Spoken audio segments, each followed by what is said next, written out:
last week we finished the show, and within a few hours there was this footage coming out from Liverpool that, I mean, I could hardly watch it, but I want to show it because I think we need to see it. And we've got Audrey White on the call.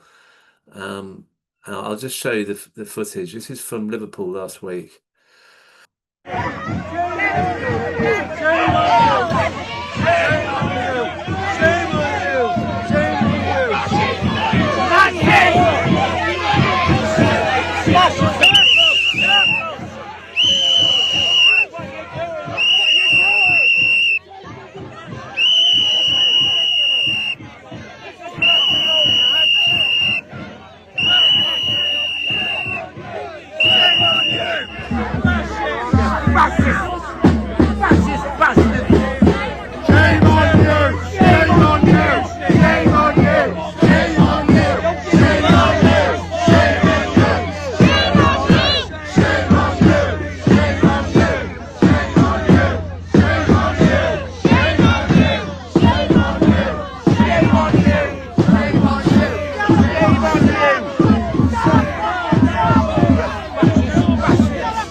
We're joined by Audrey White. Audrey, I'm. It makes me almost tearful to watch the way they were holding you and handling you there. You're not a big woman, are you? You're not big, are you? How tall are you? 5'2". I mean, what on earth was going on? Can you tell us your memories on it? What happened? Can I just say first, that this is what I want you to remember, that the words of the song, I'm sorry, I get upset, the words of the song that you play every week is absolutely wonderful. It brought me to tears. I'm very emotional at the moment with it all. It brought me to tears, but, you know, I think what we have to remember is that those words say, rise up and be the guardians of the Palestinian people. That's what those words say. That's why we play it. And that's what I hope, well, I know all of us, you know, are doing right across the country, right across the world. We're trying to stand up in whatever way we can to defend, to be the guardians of the Palestinian people. So what happened to me was awful. I didn't deserve it. I didn't merit it. My behavior didn't merit it. I think I was in a daze right from the beginning. I've been sore ever since. I've not been myself ever since. And, you know, not sleeping, all the rest of it. Does it matter? Well, it matters to help to put the arguments across, and it helps to show how vicious, you know, the police can be. And can I say, there was a couple of police who were saying things like, you know, Audrey, you shouldn't be in here. And of course, you know, I shouldn't have been in there. And none of us around the country should have been arrested at all. Never mind the manner in which I was arrested. I shouldn't have been. None of us should be arrested at all. We're not terrorists. They know we're not terrorists. It's a scam. You know what it is? It's a similar scam. Now that the fake anti-Semitism has quietened everybody and silenced everybody, don't talk about Palestine because you're an anti-Semite, you know, which is what we've had to destroy our movement and Corbyn and all the rest of it. That's what we've had that silenced us. And now it's terrorist. If you open your mouth, you're going to be called a terrorist. And I'm sorry, you know, none of us, that we know who the terrorists are. I don't go, sorry, that's another thing. I keep breathing like this. It's like I'm gasping for breath, which is just odd. And I just think we've got to focus all the time on, and I'm not saying it's a diversion, that what happened to me and what's happening to all the others, we are part of the fight. We are the fight. So I'm not saying it's not an important thing to raise what happened, but what all the time is two issues we've got to say that we've got to be really, really, you know, fighting for all the time. It happened because our government is this is like a fascist in intent. It's silencing. There's no public consent for this law. There's no public consent for what happened to me. It's no public consent for arresting innocent people who are against genocide. Yeah, and I mean the arrest was horrific. I mean, I feel traumatized actually seeing it. So to have been the person who was part of it, I can imagine it must take it'll take a long time for that to get over that, you know. But you've also been given ridiculous bail conditions. Can you tell us what that's all about? Yeah, when we were going out, my husband was allowed to come and sit in with me when I was interviewed by the charging officer. He said at the desk, he finally gave us a map, which showed, you know, was one of my bail conditions. And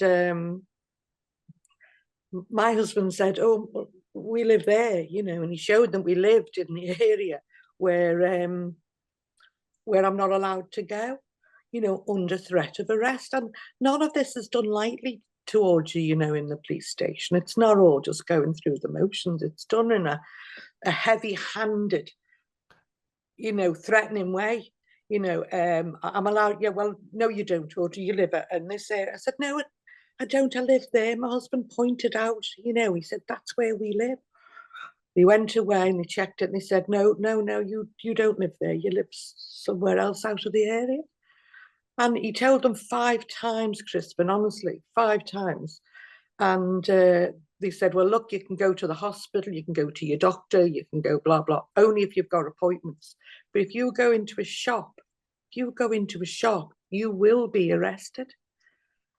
So, and I even said to my lawyer yesterday or the other day, you know, would I be reckless to go to the corner shop and get a bottle of milk? And he basically said, well, you know, we'd have to argue it. And I don't want to put myself in that position where I'm arrested again.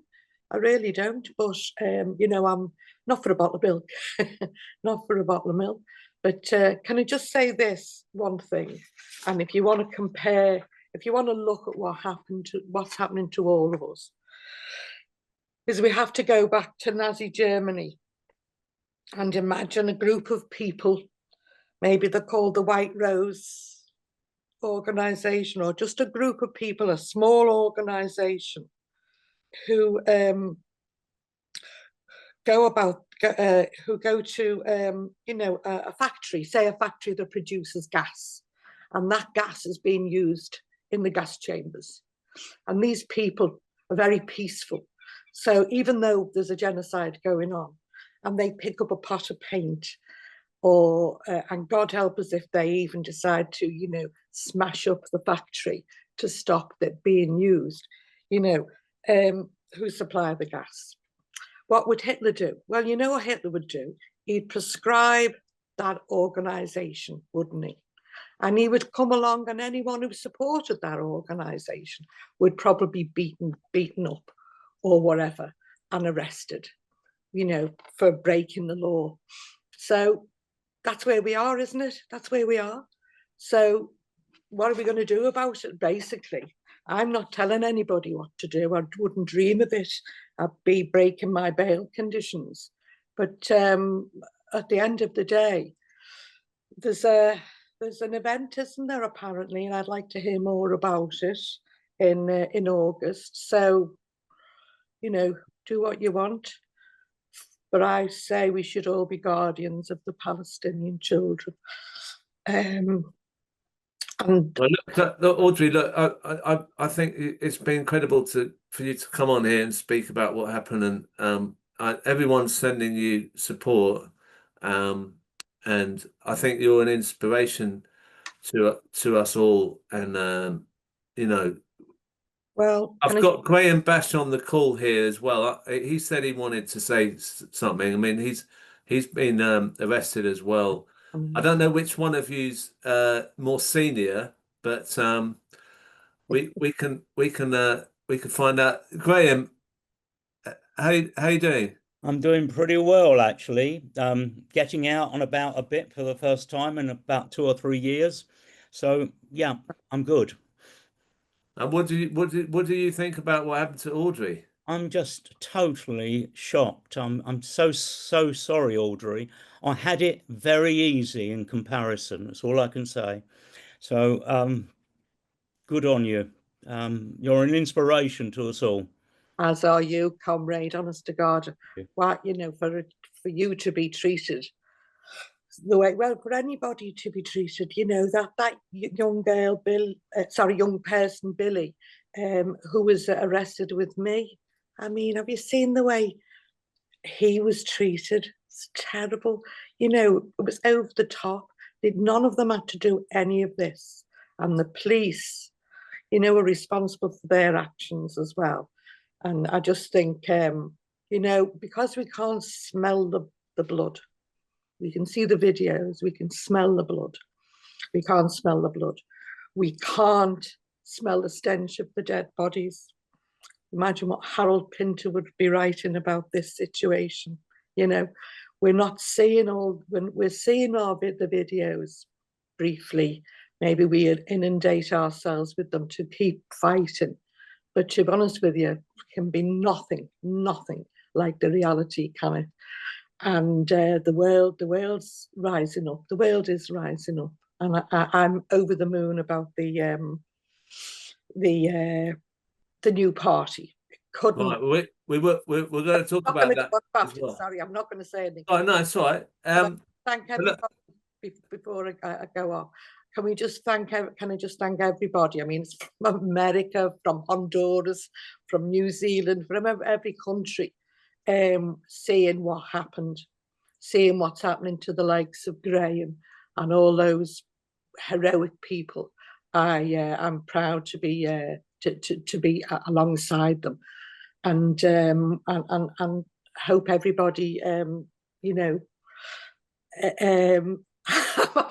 can't say anything. You were we're gagging ourselves in the end. That's what you think. You think, well, haven't we aren't we told by the United Nations there's an obligation for us to oppose genocide?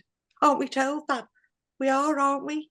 Day after day, we know what we've got to do, and we shouldn't be afraid, even though it's nothing compared to what's going on in Palestine, is it? Absolutely nothing. It's nothing to be called it. I think you're the same, Graham. We're not heroes. Honest to God, we're not. We're just obliged to do what we do. And it's our beliefs in injustice and freedom of speech, and defending people who are being slaughtered. Anywhere. And this scale of this and this occupying army is doing it. Christ, the world really is stopping. The world is stopping, and so it should.